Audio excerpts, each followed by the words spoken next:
Falté yo, no me coloco. Listo, ya lo hacemos ahora al final, ¿vale? No te preocupes. Bien, nuevamente para todos, muy buenas noches. ¿Cómo les ha ido a los compañeros que se van ingresando a la sala también? Muy buenas noches. Buenas noches, profe, ¿cómo está? Bien, bien, gracias al Señor, muy bien. ¿Cómo les ha ido en estos días de trabajo, de ejercicios, de estudio, de dibujo técnico, de rotulaciones, etcétera, etcétera? Bien, profe, bien trasnochada, bien cansada, bien Uy, agotada. pero eso no fue culpa del profesor de dibujo, ¿cierto? No, profe, solamente Ah, de los trabajos, no fue culpa suya de los trabajos. qué bueno, me contenta mucho. Comentaba a sus compañeros al inicio, cuando estuvimos antes de iniciar formalmente. Ya leo tu comentario, Mario. Qué bueno que hasta ahorita he podido revisar hasta los ejercicios de la sesión 4. Puede que en algunos casos, de pronto como le pasó a Norma, haya podido revisar ejercicios 2, 3 y 4, pero el 1 todavía no. Lo más seguro es que al momento en que Norma lo subió, ya yo había terminado lo que fue la sesión número 1. Tatiana, el micrófono. Sí, porfa. ¿Listo? Lo más seguro es que al momento en que Norma o algún otro compañero subió el ejercicio, ya yo había pasado lo que fue su nombre de la sesión número 1 y entré después con el grupo de los ejercicios de la sesión 2. ¿Listo? Pero si ahí está, lo más seguro es que más temprano que tarde pueda revisarlos. ¿Listo? Alguien faltó por sus datos en el chat. Dice Mario, profe, buenas noches, una consulta. No encuentro plantillas a 1.75 y busqué, solo encontré 1.50 y uno es a 100. Mario, no te preocupes. La idea no es comprar plantillas, honestamente, porque yo creo, honestamente yo no he revisado ahorita en el mercado, pero yo creo que una plantilla de mobiliario a escala, yo no sé cuánto puede costar, como 20,000 pesos, no sé, también dependiendo la marca o cosas como esa. Honestamente, mi idea no es que gasten dinero en una plantilla, porque primero, la escala 1 es a 75 dentro de planos de arquitectura se usa poco. Honestamente, se usa poco. Las más comunes en planos de arquitectura es 1.50 y 1 es a 100, en planos estándares de dibujo arquitectónico.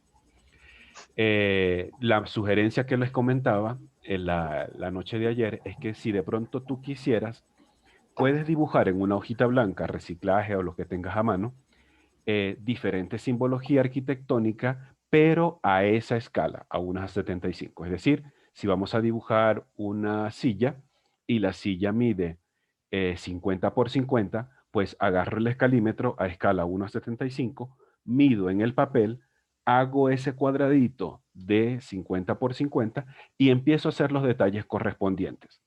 Como si de pronto estuviera haciendo una especie de plantilla en el papel. Podría ser. ¿Listo? Si de pronto es una cama, el mismo procedimiento. Imaginemos que es una cama personal y la cama mide 1 metro por 2. Entonces tomamos el escalímetro, escala 1:75, en esa misma hojita, obviamente separado, hacemos el rectángulo que nos mida 1 metro por 2 metros a esa escala. Podemos hacer algún detalle, el pliegue de la sábana, la almohada, si quiero colocar algún tapete, mesita de noche que a lo mejor mida 50 por 50 centímetros, entre otros detalles de tu gusto. Y luego, para lo que es la actividad del día viernes de nuestro primer examen, pues lo que hacemos es colocarlo con mucho cuidado y mucha precisión por debajo de la hoja de calcar que vamos a tener nosotros, y lo que hacemos es repasar los contornos lo más preciso que nosotros podamos, porque, como habíamos dicho ayer, el ejercicio es a mano alzada, ¿vale?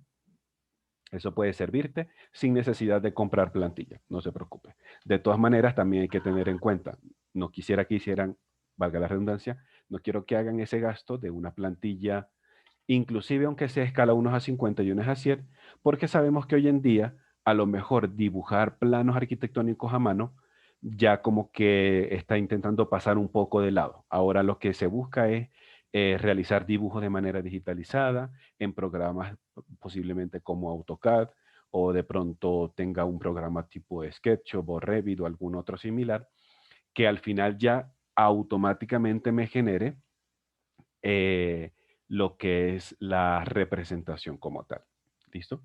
Entonces, por eso, no es mi intención que tengamos que gastar pensaría yo, de manera innecesaria ese dinero. ¿Listo? Vale, perfecto, Mario. A la orden siempre. Bien, ¿algún otro comentario hasta este momento? ¿Pregunta, inquietud de lo que han sido nuestros ejercicios? ¿Algunas correcciones que a lo mejor hemos tenido? Profe, Sí, adelante.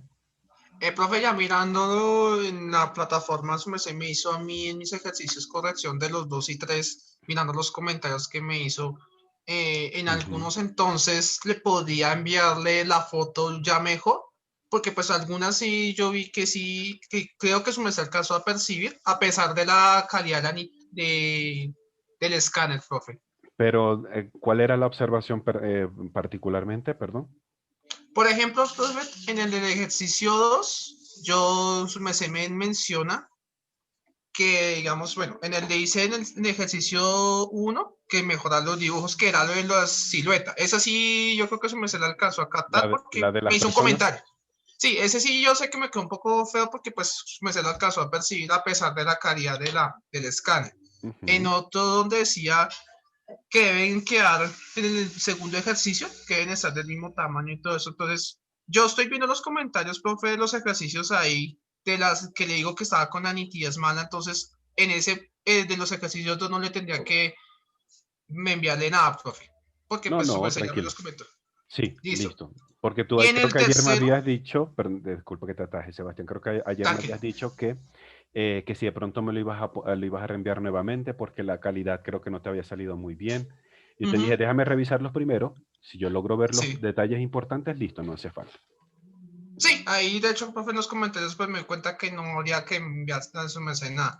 En el tercero, profe, pues yo no sé si de pronto, porque digamos, me menciona, profe, que bueno, están bien todos, pero que en el, espera, profe, que es que aquí tengo el internet un poco malo también. Tranquilo, no te preocupes. Listo, mientras tanto yo voy un momentico acá que voy a hacer una observación importante. Listo, profe, tranquilo. Confírmeme por favor que estén viendo mi pantalla. Sí, señor. ¿Sí? Listo. En el ejercicio del tema 3, de la sesión número 3, habían unos dibujos parecidos a estos, había otro dibujo que estaba parecido a esto, en la cual nosotros teníamos que colocar la identificación de pronto, cuál era, cómo se llama de pronto el segmento, en este caso OH, el segmento IJ, cómo se llama de pronto esto que está aquí en la esquina, cómo se llama esta cosa, ¿vale? En la mayoría de los elementos creo que estuvo bastante bien, pero como lo logré ver, creo que fue en 2 o en 3 personas, entonces voy a hacer el comentario como tal. En esos estudiantes específicos, por lo menos en la ilustración de lo que es la elipse, yo preguntaba, ¿cómo llamamos el segmento OH y cómo llamamos al segmento IJ? Si hago esa misma pregunta en este momento, ¿qué respuesta podemos dar al respecto? Profe, yo le puse radio y diametría. Podría ser, sí. De Porque hecho, pues, digamos en la elipse, pudiésemos hacer la equivalencia de términos de la circunferencia, pero obviamente estando muy atentos que en el caso del segmento OH, podría ser el radio de la elipse, pero sería el radio menor que yo puedo encontrar.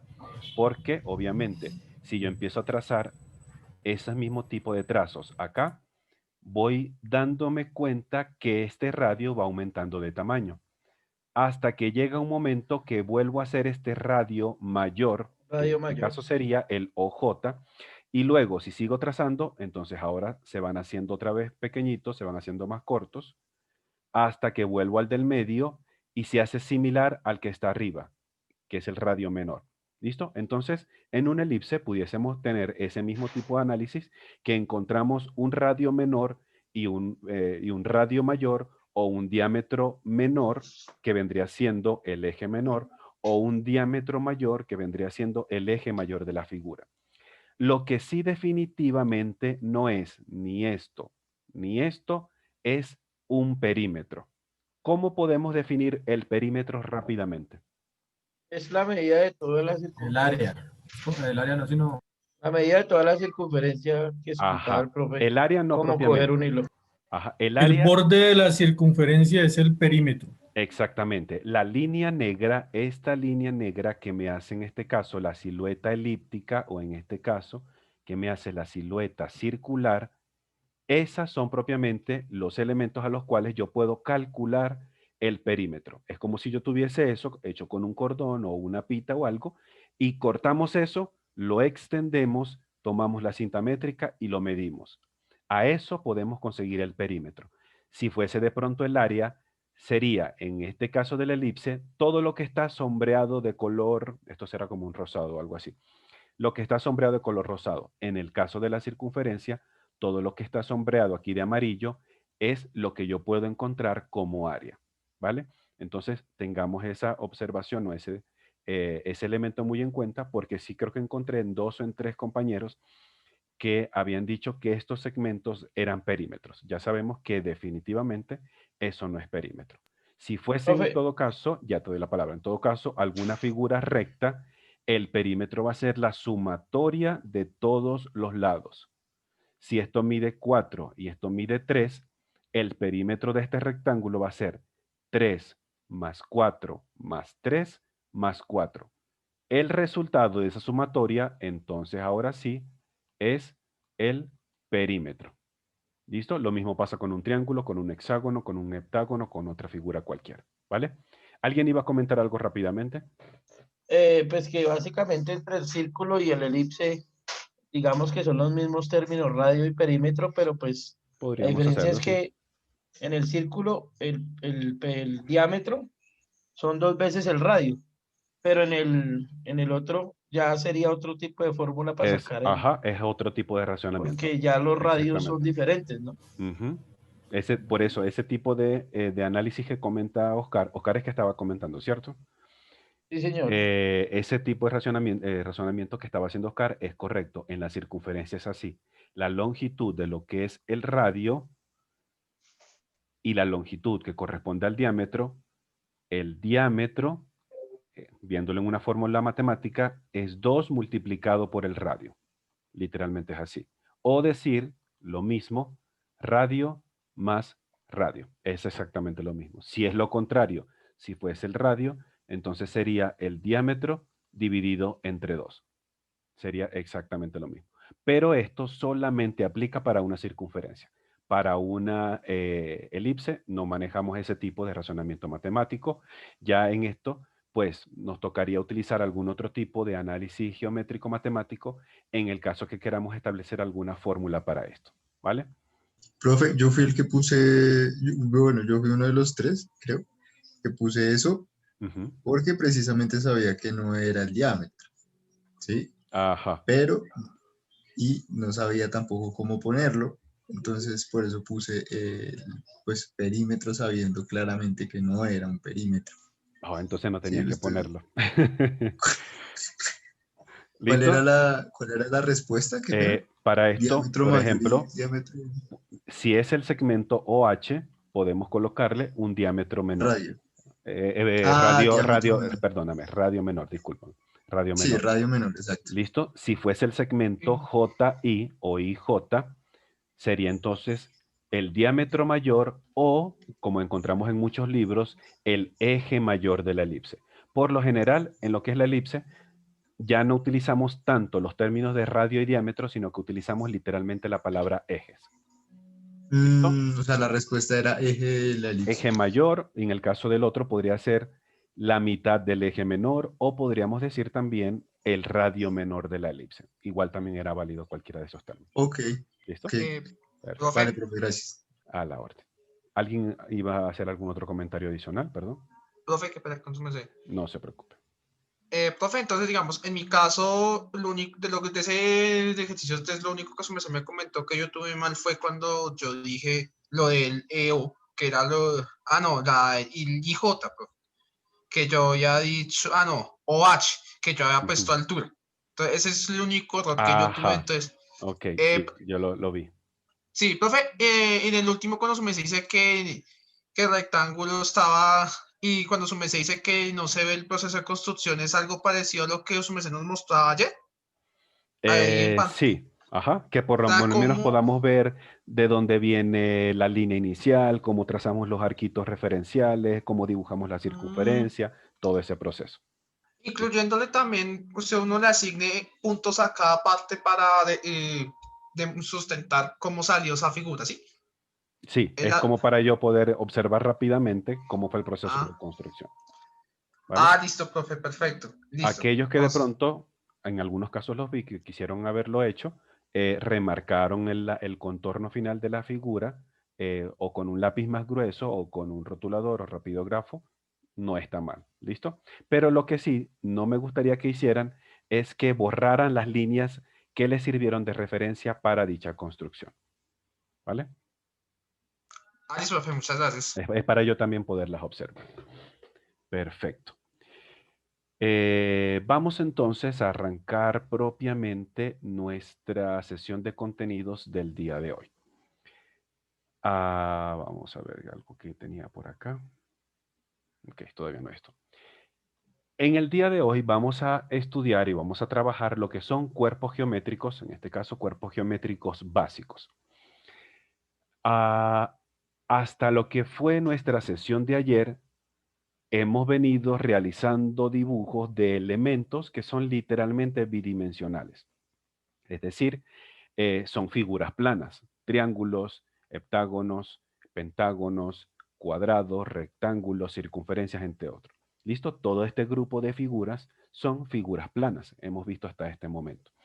Ahora, a partir de hoy, vamos a incorporar un elemento adicional en esas figuras y es la tridimensionalidad. Es decir, vamos a empezar a tener o una altura o una profundidad de un elemento que anteriormente pudo haber sido bidimensional, pero que ahora tiene 3 dimensiones. ¿Listo? Si hago de pronto una pregunta rápida, ¿cómo pudiésemos definir un cuerpo geométrico? En palabras muy sencillas, ¿cómo pudiésemos hablarlo? ¿Qué es un cuerpo geométrico para ustedes? ¿Como una estructura, profe? Una unión de líneas. Una estructura no sería de pronto a lo mejor tanto estructura, un conjunto de líneas, ajá. Pero Ya si tiene fuese, volumetría, profe. pero si fuera un conjunto de líneas, obviamente puedo tener esto así, son conjuntos de líneas. Esto es un cuerpo geométrico. Se formarían diferentes cuerpos cuerpo geométricos. ¿Puede ser un conjunto de planos? Podría ser, vamos ya un poquito más cerca, serían como un conjunto de planos. Pero entonces Un cuerpo Una perimetral, figura profe. con volumen, profe. Es un podría cuerpo ser una figura geométrico, con volumen. es Ujú. un Profe, cuerpo geométrico, es una figura geométrica de 3 dimensiones. Es una figura en 3 Extruida. dimensiones, correcto. Ujú. Figura Podría con ser ancho, también, alguien lo comentó ahorita, la extrusión o una figura extruida. De pronto, si tenemos un cuadrado, el proceso de extrusión, yo lo que hago es relacionarlo con un proceso que nosotros tenemos en AutoCAD, que es como intentar darle una altura a un elemento plano. Cuando nosotros hacemos este proceso de extrusión, es como si se levantaran desde acá aristas formándome un elemento tridimensional. ¿Vale? Eso es también válido. Bien, antes de nosotros poder llegar propiamente a un cuerpo geométrico, a propósito, yo coloqué en nuestra guía de estudio un par de tópicos importantes que nos vayan a ayudar a nosotros a poder centrarnos y a poder adentrarnos de una mejor manera en lo que es el estudio y el trabajo con cuerpos geométricos. Y es lo referido a proyecciones, ¿vale? Porque de las proyecciones, obviamente, salen cosas que a lo mejor nosotros hasta este momento ya hemos empezado a utilizar, como por ejemplo una proyección cónica, como una proyección isométrica o axonométrica, como una proyección oblicua, que si lleva un punto de fuga la cónica, si lleva 2 puntos de fuga, entre otras cosas. Entonces, esos elementos que nosotros a lo mejor ya hemos hecho en cursos anteriores o a lo mejor en la escuela, parte de este primer punto introductorio que son las proyecciones. Este tema propio de proyecciones lo veremos también cuando arranquemos a trabajar la geometría descriptiva. ¿Listo? Entonces, vamos a verlo aquí. Tal vez lo veremos de una manera bastante simple y lo reforzaremos cuando veamos nuevamente el inicio de la geometría descriptiva. Si yo les hago la pregunta también en este momento, alguien que de pronto tampoco haya participado en lo que consultamos hace ratico, si hablamos de proyecciones, ¿cómo pudiésemos definir eso? ¿Cómo podemos definir una proyección o qué son para nosotros las proyecciones? Desde el punto de vista general, no del punto de vista ni geométrico ni dibujo técnico, general, hablando desde la Profe, palabra una general. proyección es una cara, una vista, un lado. Profe, Una no. vista, yo creería que más bien la vista pudiese ser el resultado de una proyección, desde el punto de vista del dibujo técnico. ¿Listo? Pero vamos más allá, desde la palabra en general. No tanto ¿Una enfocando el dibujo visualización? técnico. Una representación. Visualización, representación. Ajá. Si es Como una imagen que representación se de qué, forma temporalmente. una imagen podría ser que se forma temporalmente. Una figura Más o visible, menos, profe. más o menos. Una visualización. Una proyección Visualización. puede ser también un reflejo. Podría ser algo como un reflejo. Sí, Tatiana, comentabas algo, perdón. Ah, profe, estaba diciendo que era como una proyección Proyección. de espacio. Podría ser. Pongamos este ejemplo. Cuando nosotros vamos al cine o cuando íbamos al cine periódicamente, lo que nosotros vivíamos en la silla, en la butaca, era la proyección de una película. ¿Cómo podemos definir ahora una proyección? ¿Visualización de una imagen? Podría ser visualización de una imagen. La representación gráfica de una imagen. Representación gráfica de una imagen. ¿De qué otra forma podemos hablar acerca de proyección tomando como referencia ese ejemplo? El del cine. Profe, lo que se ve. Podría ser, pero está muy amplio esa expresión, lo que se ve. Yo veo todo, veo mi lámpara, veo mi termo, veo la ventana, etc. ¿Okay? La orientación, profe. Orientación. Lo que se ve sobre una superficie. Pongamos otro ejemplo, aparte del de el cine. Aprovechemos que estos días ha estado bastante soleado en la ciudad.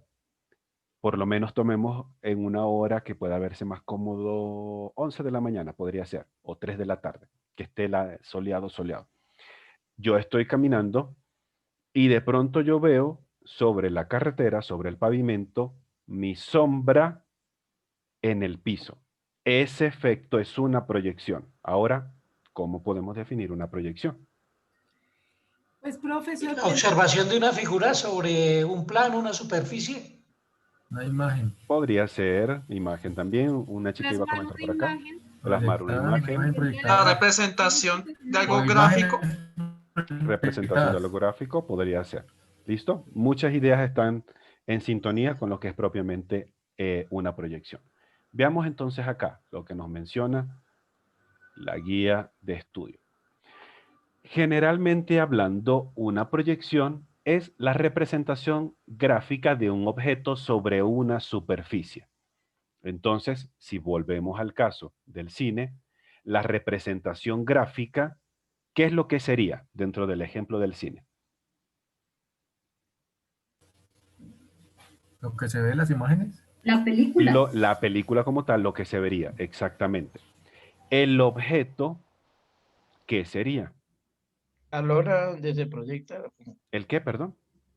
La lona donde se proyecta el telón. No, nosotros proyectamos propiamente la lona de proyección, ¿o qué es lo que proyectamos realmente en el cine? Una luz es lo que se observa.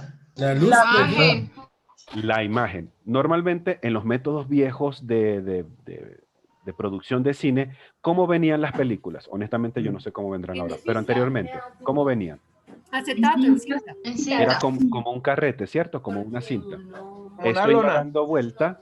A la cinta, sí. Tenía una gran cantidad de fotogramas y entonces en la medida que cada imagen estática iba pasando de esa manera rápida, nosotros podíamos ver el movimiento en la pantalla. Entonces en el caso del ejemplo del cine, utilizando el cine viejo, digámoslo de esa manera, el objeto viene siendo como que la cinta o el carrete de fotograma. ¿Y cuál puede ser la superficie dentro del ejemplo del cine? La pantalla. La lona. Sería la lona o la pantalla, exactamente. Por ejemplo, cuando estamos en un salón de clases y un profesor o en una exposición, nosotros encontramos pegado en el techo algún video beam para empezar a mostrar algún tema específico, ese efecto que genera el video beam es una proyección, ¿vale? De pronto alguien tiene el micrófono abierto sin querer. Una pregunta. ¿Una Adelante. proyección podría considerarse como el reflejo opuesto a contraluz de un objeto que amplía su verdadera dimensión o magnitud? En algunos casos se amplía. La primera parte podríamos decir que sí. En algunos casos se amplía, en otros casos no. Y ya vamos a ver esos casos. Por ejemplo, donde podemos ver con mayor facilidad que se amplía es haciendo el caso más común cuando nosotros tenemos una linterna en la mano. Más o menos la linterna tiene una forma similar a lo que estoy dibujando acá en la pantalla. ¿Listo? Más o menos una linterna es así. Cuando nosotros encendemos esta linterna, empezamos a observar una luz que parece que tuviese una forma de cono. En la medida en que nosotros alejamos la linterna de la superficie de proyección, en este caso, vemos que la circunferencia o la elipse parece que se ampliara. Si nosotros acercamos esa linterna o esa lámpara hacia la pared o la superficie de proyección, la circunferencia de luz parece que se va haciendo más pequeña. ¿Listo? Es porque en la linterna ocurre un tipo de proyección específico. ¿Listo? Sigamos entonces por acá y nos dice, según el autor Harry Ossers, el que quiera descargar el libro está en el contenido programático. Para realizar dicha representación, es decir, para realizar esta proyección, literalmente utilizamos el método de la proyección, valga la redundancia. El método de la proyección es a través de un elemento que emite, podríamos decir, cierta luz o ciertos rayos de proyección, atraviesan o pasan por un objeto y luego sobre una superficie se genera una silueta similar a ese objeto o perteneciente a ese objeto.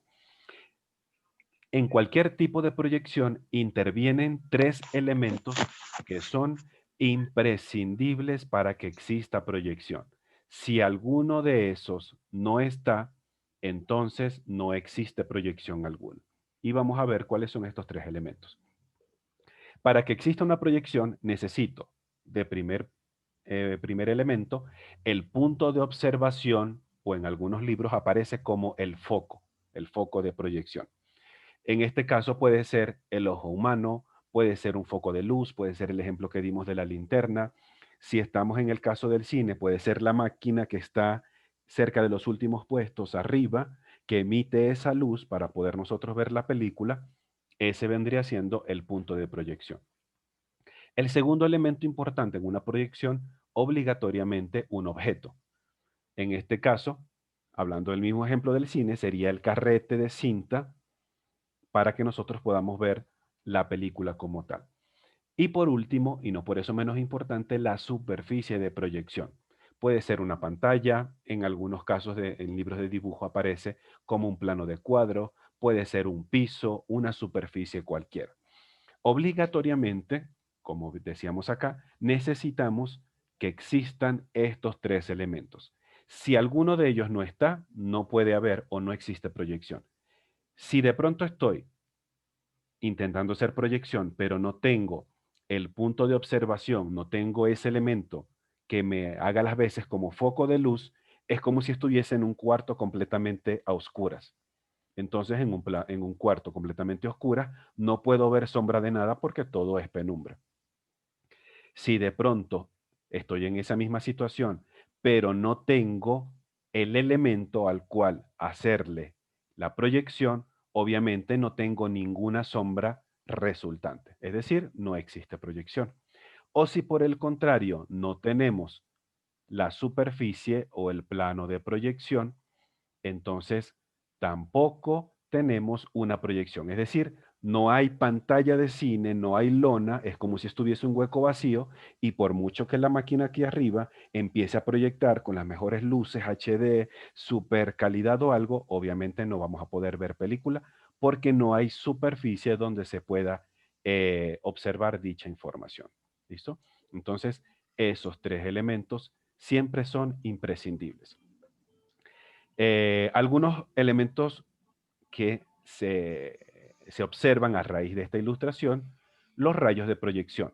Los rayos de proyección vienen siendo como esas líneas, en muchos casos es invisible, que salen de ese objeto, puede ser una linterna, y que van a ir atravesando o pasando por todos los lados del objeto.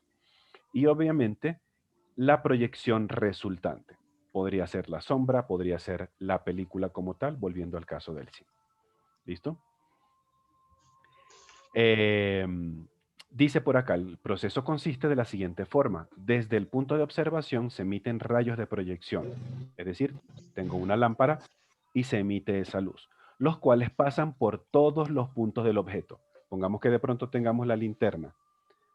Aquí, la linterna, mi mano sea el objeto y la pared de la habitación sea la superficie de proyección. Entonces, prendo la luz de esta lámpara, se emiten los rayos de proyección, atraviesan y pasan por toda la superficie de este objeto, que en este caso es mi mano, para luego, al final, emitir una sombra sobre ese plano de proyección.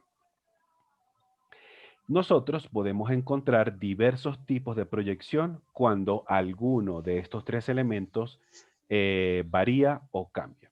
Dice por acá, como lo hablábamos anteriormente, las proyecciones varían según si sus elementos cambian. Primeramente, cuando nosotros cambiamos o modificamos el punto de observación o el foco, es decir, como si tuviésemos una linterna en la mano. Si ese punto de observación o ese foco cambia, podemos tener nosotros un primer tipo de proyección, la proyección cónica. El punto de observación se encuentra en el finito. Finito quiere decir una distancia que puede ser relativamente medible o encontrada esa longitud. Es decir, se encuentra relativamente cerca del objeto a proyectarse. Los rayos de proyección tienen forma de cono. Es como cuando decíamos el ejemplo de la linterna. Cuando tenemos la linterna, pongamos un segundito acá, la linterna está así. Cuando prendemos la linterna, la luz viene más o menos en este sentido, es decir, como un cono. Parte de un punto, que en este caso es el bombillo, y luego se va expandiendo en la medida en que se va separando de ese bombillo.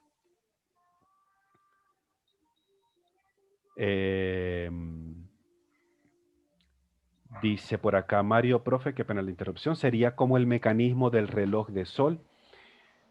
No, para el reloj de sol, lo que se consigue es otro tipo de proyección. ¿Listo? Ya vamos a ver cuál es el tipo de proyección que nosotros podemos identificar en la sombra que encontramos con el sol, ¿vale? Profe, ese tipo de proyección se utiliza mucho para el apoyo diagnóstico con las placas radiográficas. La proyección, la cónica, ¿te dices tú? La cónica, que del foco de radiación abre en cono para, dependiendo de la distancia, coge las estructuras.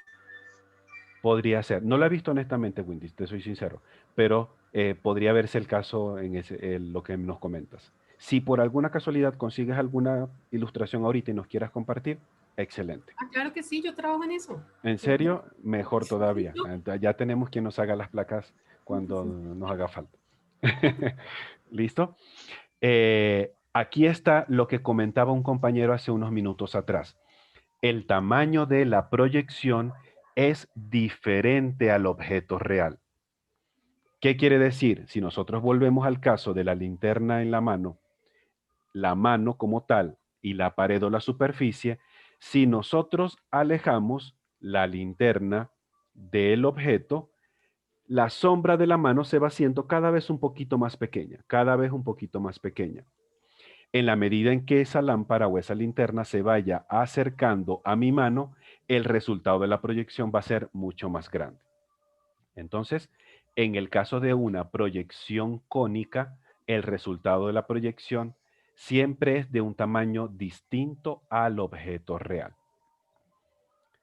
Veamos el siguiente tipo de proyección. Cuando se varía el observador o el foco, tendríamos como resultado la proyección cilíndrica.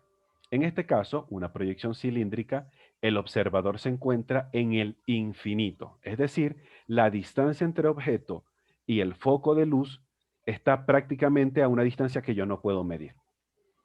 En este tipo de casos, los rayos de proyección serán paralelos entre sí. ¿Qué es lo que quiere decir?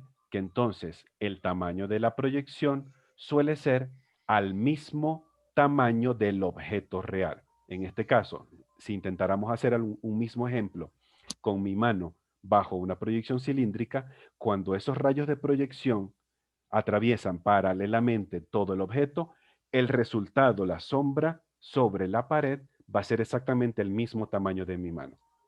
Porque estamos trabajando con este tipo de proyección. Sebastián. Profesor, entonces en el cilíndrico, por ejemplo, podría servir cuando uno mira algo con, digamos, ¿cómo se llama eso que es con, ¿cómo se llama eso que uno utiliza así? Con binoculares. Sí, lo que una vez sí. Podría servir. Propiamente un binocular no es como una proyección como tal. Digamos, en cierta forma podemos intentar hacer de manera un poquito forzada este tipo de relación.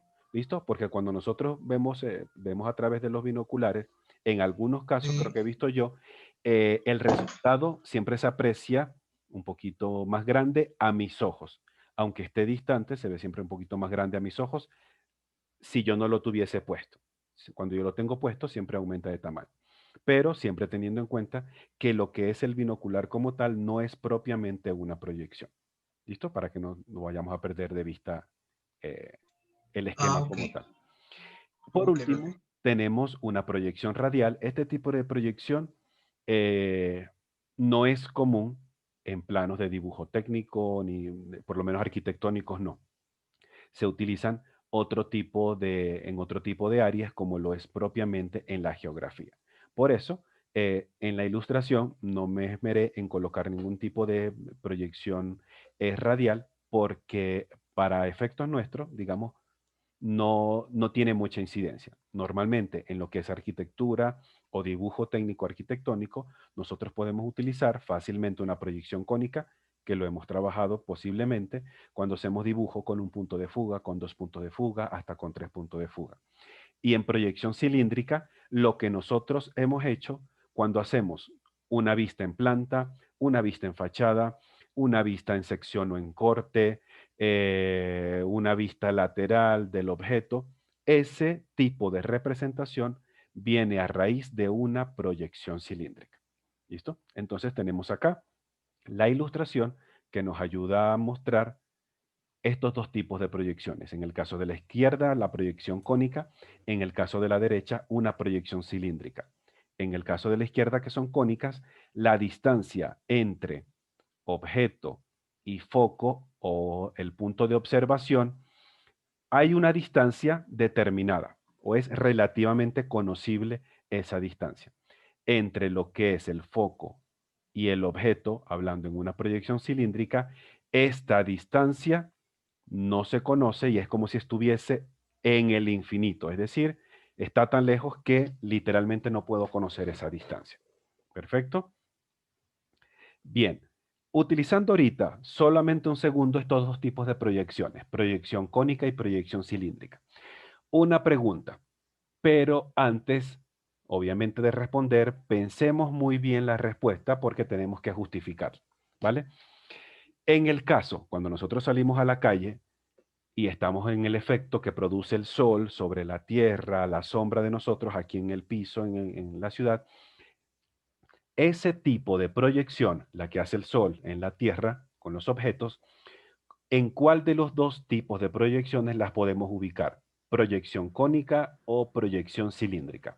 Cilíndrica. Si es cónica, ¿por qué? Y si es cónica, ¿por qué? Cualquiera de las dos. Wendy. Cilíndrica porque es una distancia infinita. Ajá, pero pregunto, ¿hasta ahorita se conoce la distancia entre la Tierra y el Sol? Sí. Sí la conocemos. Ajá. Sí, se conoce. Pero entonces, ¿por qué comentamos que es infinita esa distancia? ¿Por qué crees tú?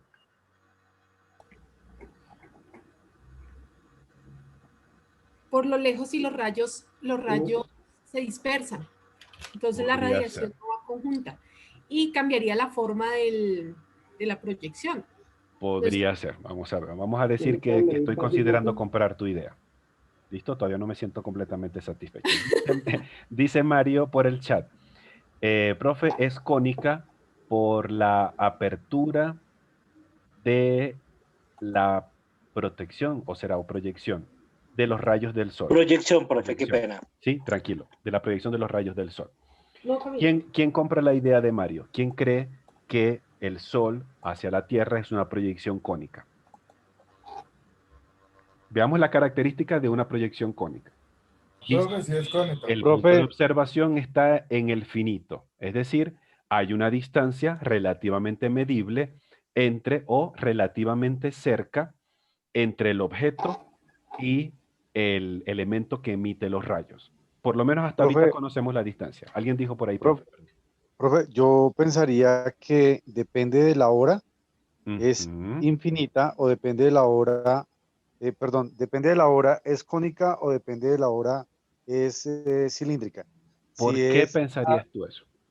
Porque si es a las 12 del día, cuando el sol está encima de nosotros, la proyección es cónica porque la sombra que da es proporcional al espacio que se está ocupando por la masa, en este caso el cuerpo. Cuando la hora es antes del mediodía o después del mediodía, hay un cambio en las dimensiones justamente porque el ángulo del sol genera una proyección cónica. Hay algo de cierto, pero no completamente cierto. ¿Listo? Está como tendríamos Windy. que ver, Está profe, como la Windy, ubicación tendríamos- respecto al... Estoy casi que No, podría en comprar realidad, la idea. El línea tamaño, ecuatorial. el tamaño del objeto es diferente. Ajá, a la vamos a ver. proyección, por Dice eso es alguien por cónica. acá, José Forero en el chat. Respuesta certificada por un experto. Como el diámetro del Sol es mucho mayor al diámetro de la Tierra, entonces la sombra que produce es cónica. Tengamos en cuenta que el cono se caracteriza por un diámetro grande en su base y luego va disminuyendo este diámetro respecto a la altura. Eso es muy cierto. Dice Andrés también, se da igual porque la que se mueve es la Tierra. No creo que pueda tener los dos. Okay. Veamos el siguiente ejemplo, tomando eso mismo, hablando de la Tierra y el Sol. De pronto alguno ha hecho el experimento en agarrar de pronto un objeto cualquiera, ¿listo?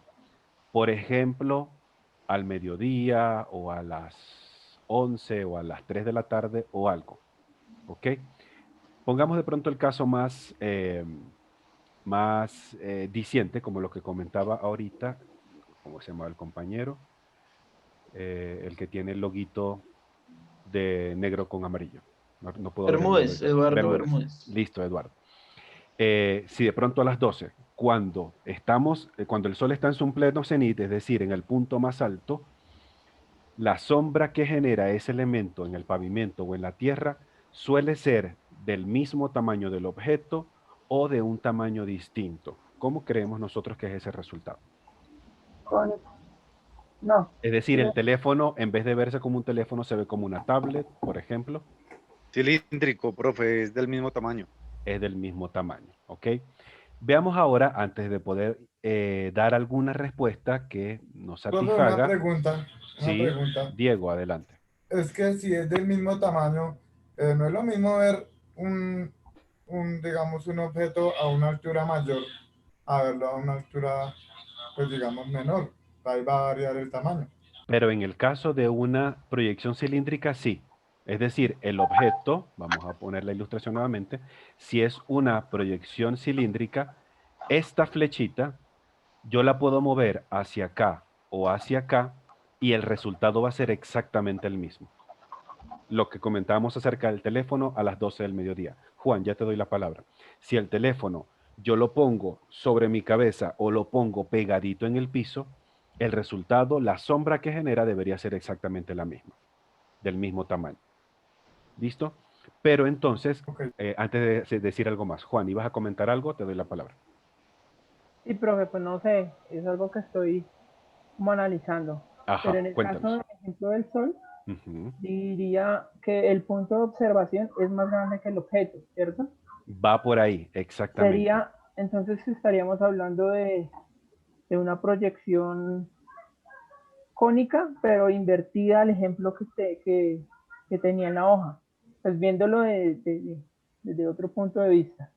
Veamos esta pequeña ilustración que logré descargar esta mañana. ¿Se logra ver con facilidad?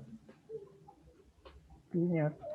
Listo. Aquí tenemos los planetas de nuestro sistema solar y tenemos, en este caso, hablando del mismo tema de la proyección, el foco o el punto de observación de donde se emiten los rayos de proyección. ¿Cómo nosotros podemos intentar establecer una proporción de tamaño entre la Tierra, que es este puntico, y toda esta masa inmensamente grande que no me cabe en mi pantalla, hablar acerca del rayo del sol? Es decir, como lo hablaba Juan hace ratico, la referencia de tamaño entre lo que es el sol con respecto a la Tierra es abismalmente grande, este sol. Entonces, aunque el sol propiamente es un punto que emite luz al universo como tal, es decir, dibujamos el sol como lo hacíamos en las escuelas, es decir, colocándole los rayitos tal cual como lo hacíamos en los dibujos a mano alzada de la escuela. Pero resulta que desde el centro del sol, nosotros intentando emitir estos rayos de proyección que vayan hacia la Tierra, es tan grande el tamaño del Sol con respecto a la Tierra y es tan distante el Sol con respecto a la Tierra que los rayos de proyección al llegar a la Tierra llegan prácticamente paralelos. Aunque si vemos el espacio o el sistema solar en conjunto, es literalmente una proyección cónica. En ese aspecto en particular, cuando los rayos solares llegan a la Tierra, son prácticamente paralelos uno con otro. Es decir, volvemos al caso del teléfono a las 12 del mediodía, cuando tenemos el teléfono y son las 12, la sombra del teléfono debería medir literalmente lo mismo al tamaño de lo que es propiamente el objeto que me agarró como una proyección. Entonces, en este caso en particular, lo que es el Sol con respecto a la Tierra, aunque en esencia es una proyección cónica, el resultado, por los factores que ya hemos comentado, otorgan como resultado que en la Tierra percibimos la sombra como si fuese una proyección cilíndrica, es decir, los objetos tienen el mismo tipo o el mismo tamaño al objeto real. ¿Listo? Hubo un compañero que comentaba lo siguiente, que decía, profe, pero de pronto, si son las 3 de la tarde, el objeto se ve como extraño, si yo estoy parado y el sol me pega de un ladito, pues entonces yo me voy a ver súper alargado en el pavimento, a diferencia si de pronto estoy a las 12 del mediodía o 12 y media, donde el sol está en su punto más alto, donde casi que lo que vamos a ver es como un punto de nosotros sobre el piso.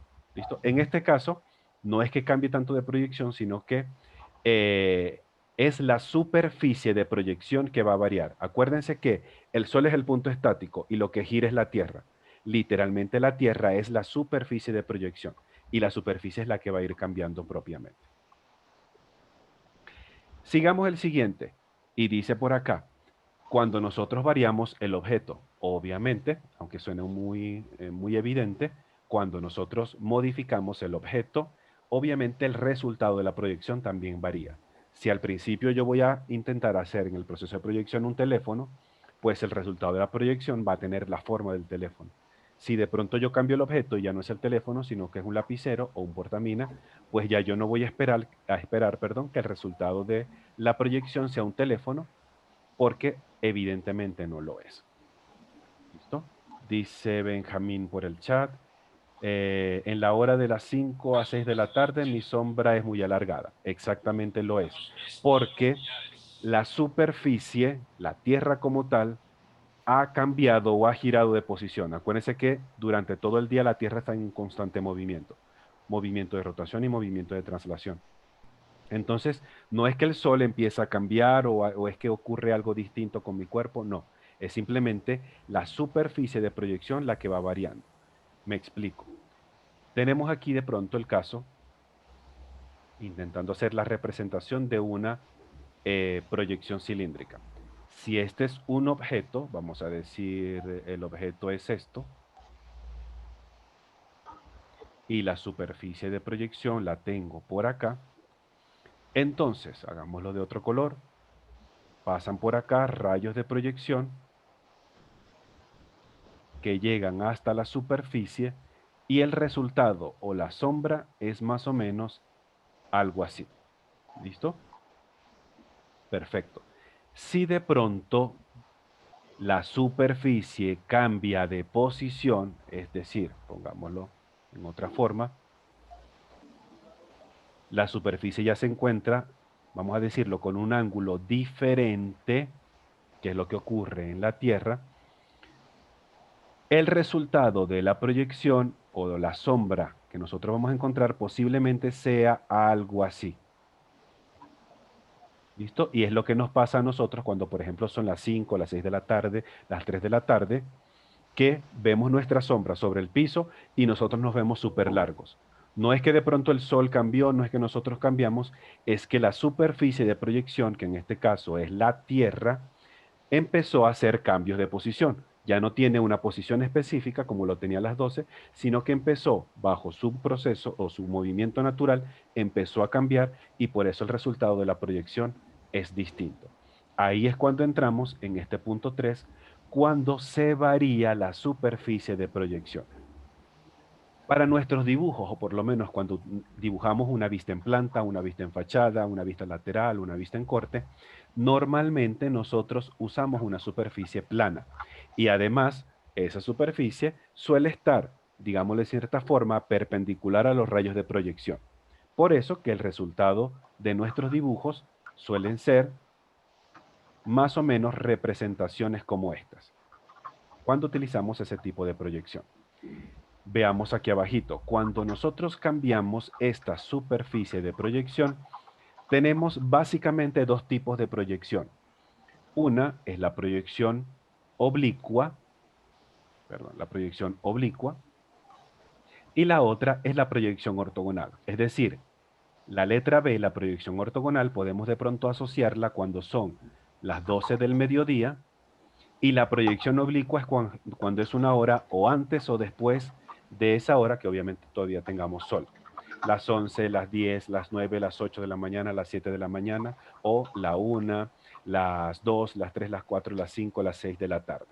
Juan Sebastián, creo que Juan Sebastián quería comentar algo. Adelante, Juan. Profe, es que me acabé de acordar de una pregunta que me surgió. Adelante, cuéntanos.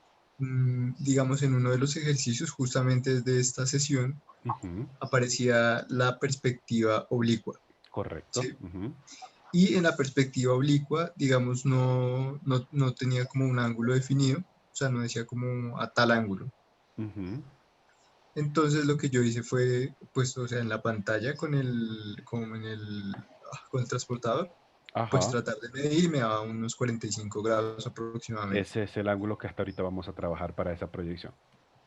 Cuando yo saco, o sea, yo sabía que todos los cuadritos tienen una medida X, digamos en este caso es 1.5. Correcto. El 1.5 en 45 grados se reduce, o sea, yo puedo hacer una regla de 3 diciendo si con 0 grados es 1.5 a 45 grados, ¿cuánto sería? La respuesta sería no propiamente así. 6.75 milímetros, ¿no se puede? No tanto así, ya, y vamos a ver eso un poquito más abajo. ¿Listo? Cuando lleguemos a ese punto. Ok, qué ¿Vale? pena. Tranquilo, no te preocupes para nada. Vale, gracias. Listo. Entonces decíamos que cuando esta superficie de proyección cambia de posición, podemos encontrar una proyección oblicua cuando el plano de proyección tiene un ángulo diferente a 90 grados con respecto a los rayos de proyección. En ese caso, la proyección es oblicua. Cuando el plano está perpendicular a los rayos de proyección, entonces estamos hablando de una proyección ortogonal. ¿Listo? En cualquiera de los dos casos, siempre el resultado de la proyección, como estamos hablando de proyecciones cilíndricas, el resultado de la proyección o la sombra como tal, siempre es del mismo tamaño del objeto, es decir, no cambia de tamaño. Listo. Norma, perdóname, que tienes una imagen que querías compartir por el chat. En la parte inferior donde nosotros escribimos, hay una opción donde tú puedes adjuntar un archivo. Aparece como un icono de una hojita que se le pliega a la esquina. Si es en inglés aparece como file, si es como en español debe aparecer como archivo, posiblemente. Al hacer un clic ahí, él te va entonces a llevar a alguna parte determinada de tu computador y tú lo que tendrás es que buscar dónde la tienes almacenada. Si es en mis documentos, si es en el escritorio, en la carpeta de descargas o en otra parte. O si la imagen la descargaste de internet, la tomaste de internet, puedes compartirnos el link y yo la puedo abrir desde acá, ¿vale? Bien, seguimos entonces. Nosotros tenemos aquí una pequeña ilustración de lo que son unos tipos de proyecciones cilíndricas, en este caso la oblicua, en este caso la ortogonal. Decíamos entonces nuevamente que la oblicua, los rayos de proyección, tienen un ángulo distinto a 90 grados con respecto al plano o a la superficie. En el caso de la ortogonal, tienen exactamente 90 grados. Hasta ahorita, jóvenes, dudas, preguntas, comentarios, inquietudes con respecto a esto que hemos hablado muy de manera general acerca de lo que son las proyecciones. Profe, Sí, adelante. digamos, pues yo todavía no, ¿cómo me explico? En la parte de la proyección cilíndrica, profe, yo veo, digamos, similitud, como lo muestran en el ejemplo, a la proyección ortogonal. Bueno, lo que yo veo diferente es que, digamos, desde la cilíndrica, pues es desde un punto donde no es como, donde no hay un punto específico, pues, donde empieza uno a poder observar. Pero en el ortogonal, profe, ¿yo cómo lo diferencio, profe? O sea, ¿yo cómo puedo decir, bueno, esto es ortogonal y esto es cilíndrico? Todavía eso que como con duda, profe. No, la diferencia es que en este caso, una proyección oblicua y ortogonal, ambas son cilíndricas. De hecho, el nombre Ok, completo sí. es proyección cilíndrica oblicua, proyección cilíndrica ortogonal. ¿Listo? La Ambos única son diferencia es cuando encontramos en el punto de proyección, cuando cambia. Si el punto o el foco de proyección está en un lugar fácilmente identificable, relativamente cerca del objeto, vas a tener como resultado una proyección cónica, como la ilustración de la izquierda. Si ese punto de proyección, ese foco, está tan lejos que es difícil poder saber en qué parte se encuentra, entonces hablamos de una proyección cilíndrica como tal. Profe, me sacó. Ah, listo, profe. ¿Yo? Listo, profe. ¿Cómo así? Entonces, ¿Yo saqué o qué?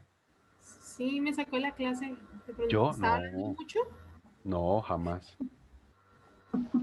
A lo mejor te pasó profe, como me están a mí. digamos, o sea que, bueno, en esas tres son cilíndricas, pero entonces cuando no hay un punto específico identificable, pues ya quedan solo el cilíndrico como tal, como se Ajá, muestra en ese ejemplo. como la Pero ilustración. sí ya pero ya digamos oblicuo, como se muestra en el ejemplo, en ese también sea que se alcance a identificar el punto o no, ya se vuelve oblicuo por la forma en cómo se alcanza a observar, profe. Otra vez, no entendí muy bien esa pregunta, perdóname.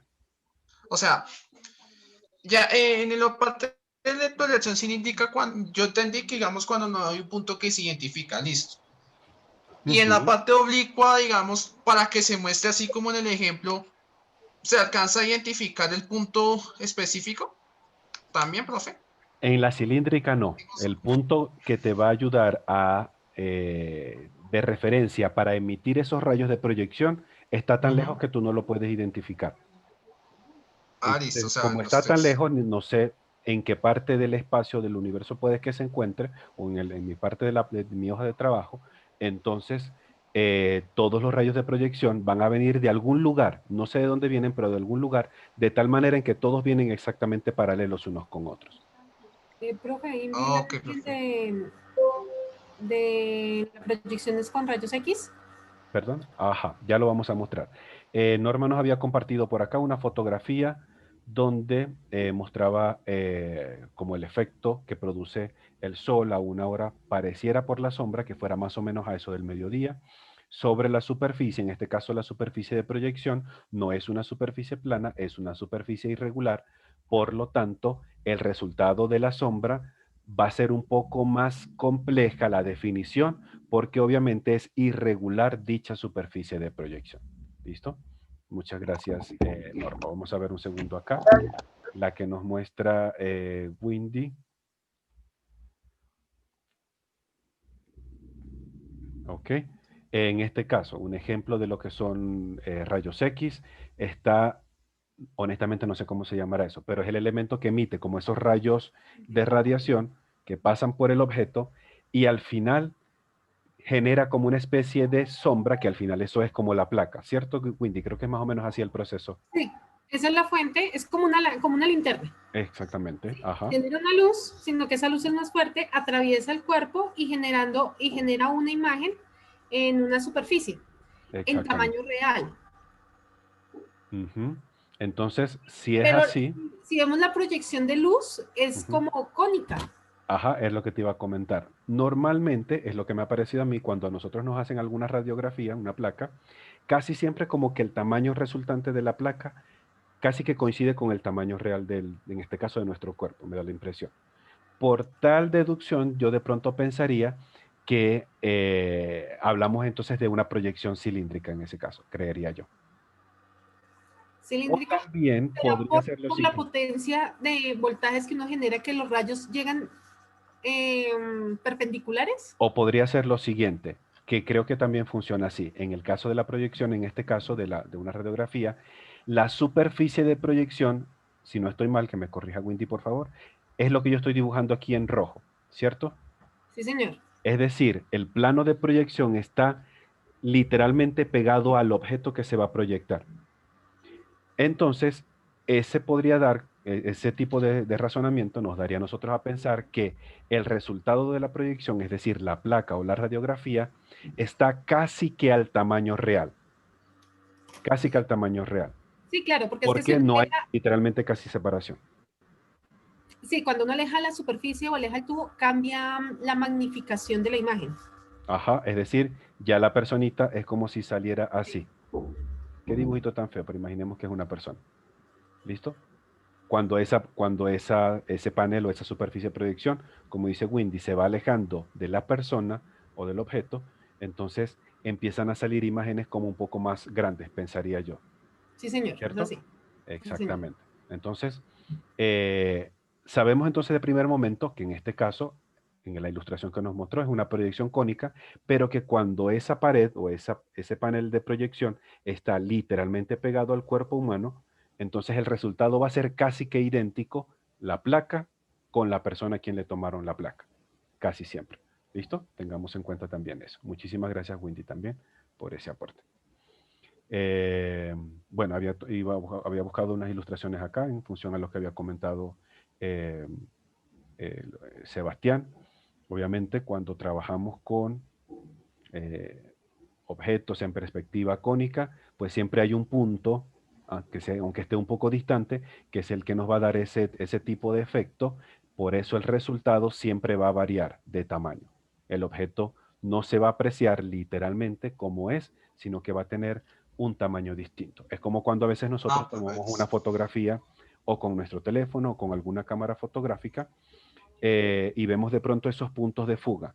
Aunque un objeto o una edificación pueda tener tantos metros de alto, en la medida en que se va acercando hacia ese punto de fuga, parece que la altura de la edificación estuviese disminuyendo. No es que propiamente el edificio se haga más chico, sino que es el efecto que en este caso produce el ojo humano o también la cámara fotográfica. Ok. Listo. Perfecto. Bien, seguimos entonces nosotros y empezamos a ver dos tipos de proyección como tal. La proyección isométrica y la proyección oblicua. En cualquiera de los dos casos, la superficie de proyección no está perpendicular a los rayos de proyección. Es decir, siempre hay un giro o un cambio y por eso es el resultado de esta proyección. Yo creo que hasta en este momento de nuestra carrera nosotros hemos podido observar o hemos podido manejar estos dos tipos de proyecciones. Creo que un poquito más la proyección isométrica. ¿Ok? Es un tipo de proyección también conocida como una proyección axonométrica o una axonometría. Es decir, si algún profesor de pronto de talleres de diseño les dice, dentro de las piezas finales de nuestro proyecto nos toca presentar una axonometría de su vivienda. Entonces ya debemos estar conscientes de qué es lo que nos está pidiendo el profesor, es decir, una proyección isométrica. Dice por acá, Proyección isométrica es un método de representación gráfica de un objeto tridimensional en 2 dimensiones. ¿Qué quiere decir? Todo lo que nosotros literalmente hacemos en una hoja de papel siempre va a ser en 2 dimensiones. A menos que tengamos, y no es nuestro caso, impresoras 3D o algo como eso, pero obviamente no es nuestro caso. Todo lo que vayamos a hacer, 3D o 2D, siempre se representan bidimensionalmente en la hoja de papel, llamado también axonométrica cilíndrica ortogonal, en la que los 3 ejes ortogonales, eje X, Y y Z, al proyectarse, forman ángulos de 120 grados entre ellos. Un segundo por acá. Dice Benjamín, isométrica, hablamos de una figura de lados iguales. No es que sean lados iguales propiamente, Benjamín, porque puede que nosotros tengamos una figura de pronto algo así, se me ocurre. ¿Listo? Y en este caso, pues los lados no son propiamente iguales, ¿ok? Pero sí hay algo igual, y ya es lo que vamos a ver en un instante, y es las líneas que nos van a servir de referencia a nosotros para poder realizar una proyección isométrica. Nos dice acá que cuando nosotros tenemos el eje X, el eje Y y el eje Z, entre ellos hay una abertura de 120 grados. De aquí a acá hay 120 grados, de aquí a acá hay 120 grados y de aquí hasta acá hay 120 grados. Si nosotros sumamos 120, 120 más 120, ¿cuánto nos da como resultado final? 360. Nos da 360 grados. Es La decir, circunferencia. el ángulo completo de una circunferencia. Es decir, esta amplitud completa se parte en 3. Literalmente son 3 partes iguales, 120 cada uno para poder realizar la representación. Este pequeño esquema es como si nosotros intentáramos ver la esquina de nuestra habitación. Entonces, lo que hacemos es intentar enmarcar o empujar el objeto a esa esquina. Es decir, imaginemos que tengamos una mesa de noche por acá, que la tenemos literalmente como estoy yo, y entonces aquí tenemos los gaveteros, listo, y aquí de pronto está alguna lámpara, se me ocurre por querer dibujar algo, listo. Para poder realizar esta representación, es como si nosotros empujáramos ese objeto hasta la esquina y luego empezar a identificar qué líneas o qué aristas del objeto es paralela a ciertos ejes para entonces poder empezar a realizar nuestros dibujos.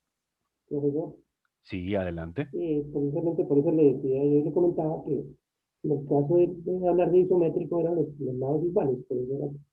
Ajá, pero no es que sea propiamente lados iguales, sino que ángulos iguales sí. Ahí sí estaríamos más de acuerdo. Ángulos iguales. Ajá, es correcto. Porque cuando nosotros dibujamos una vista isométrica, como lo que estamos mostrando acá, este ángulo son 30 grados y este ángulo acá también son 30 grados. A diferencia de otro tipo de proyecciones, como por ejemplo una proyección caballera, una proyección de gabinete, una proyección militar, que son proyecciones oblicuas, donde esos ángulos suelen ser distintos. Normalmente no trabajan con esos 2 ángulos iguales de 30 y 30, sino que trabajan con otra diversidad de ángulos. Bien, le voy a pedir ahorita simultáneamente el favor a, vamos a ver quién encuentro por acá dentro del chat, a Camilo Mora, a Dani Ramírez y a Andrés Herrera. ¿Listo? A nosotros 3.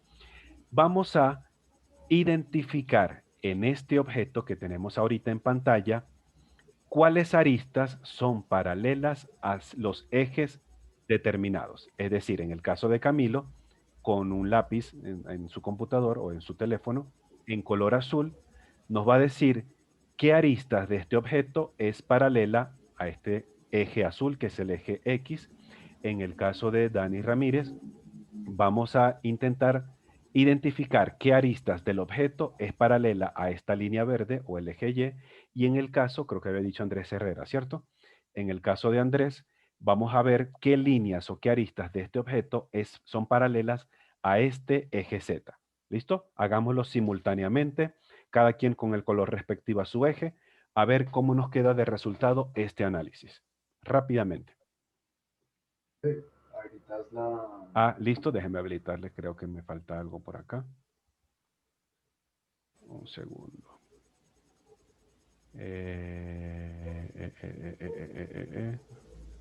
Un segundo acá. Permíteme.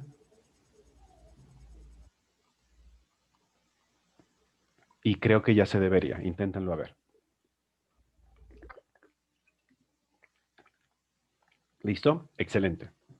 Rápidamente. Uno trabajando con respecto al eje X, el azul, otro con respecto al eje Y, el verde, otro con respecto al eje Z, el rojo. Hagámoslo simultáneamente y así ahorramos siempre un poquito más de tiempo.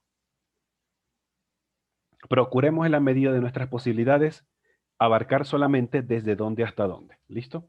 Para que no se nos vayan a mezclar muchas las líneas. Perfecto. Tengo por acá unas de Camilo. Las rojitas, no me acuerdo quién fue que la hizo, si fue Dani. No, perdón, Andrés. Y Dani iba a trabajar las verdes, si la memoria no me falla, ¿cierto? Nos faltarían algunas acá.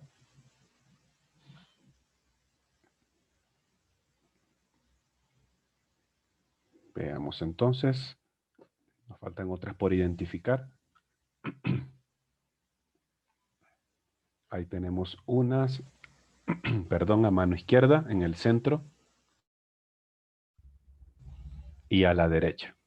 Excelente. Creo que logramos hacerlo todo.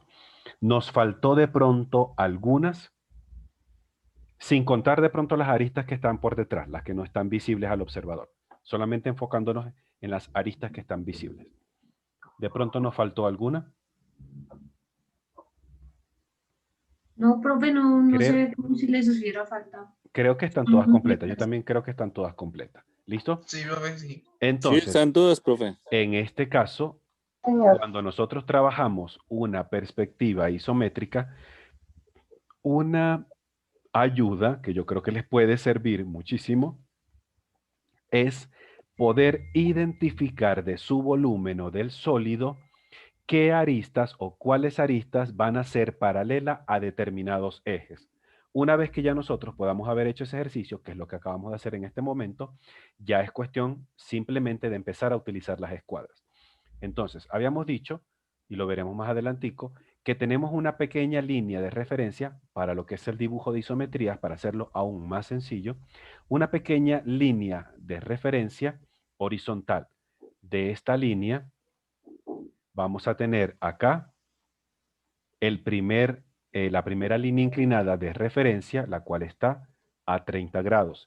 Y vamos a tener esta segunda línea de referencia acá, que también está a 30 grados. Y una tercera línea de referencia que está a 90 grados con respecto a la horizontal.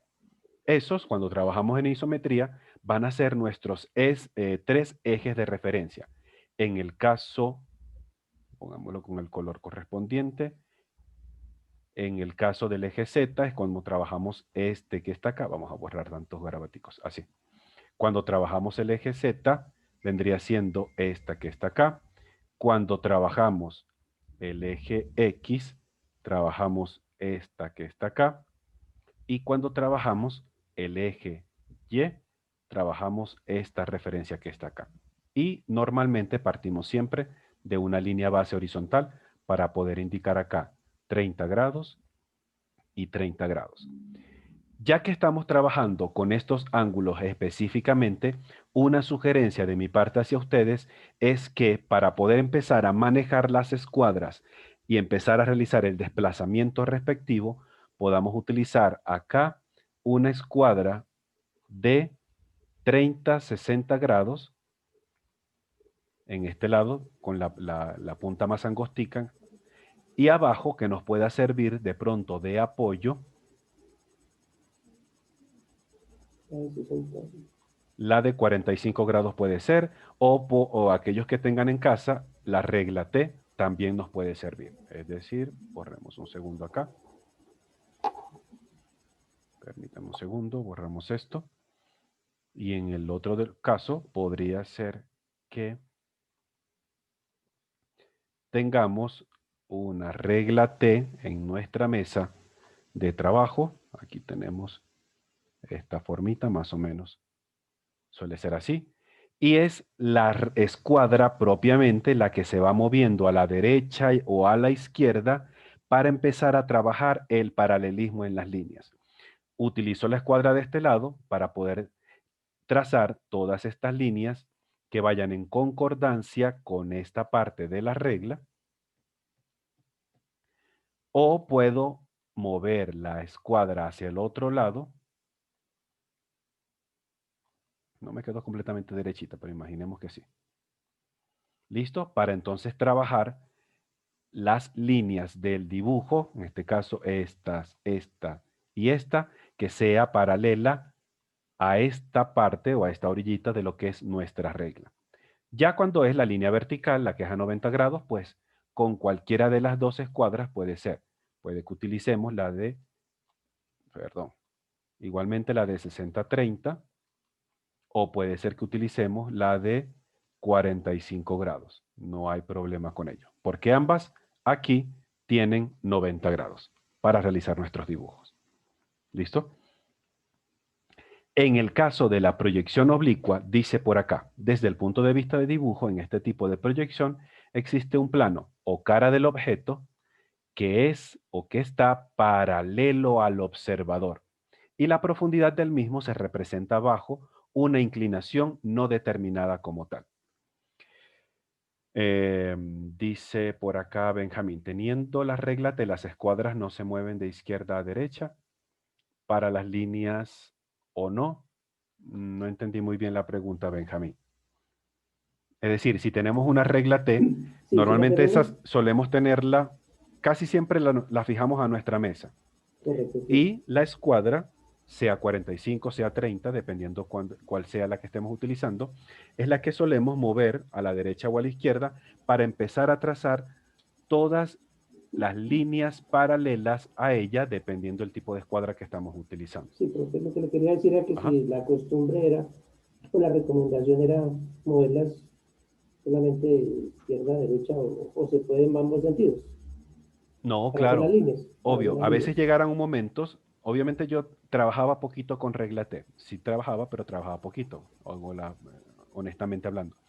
A veces yo necesitaba mover lo que era de pronto la escuadra de arriba, pero resultaba que necesitaba realizar el trazo como muy distante. Entonces, ¿qué me tocaba hacer en ese caso?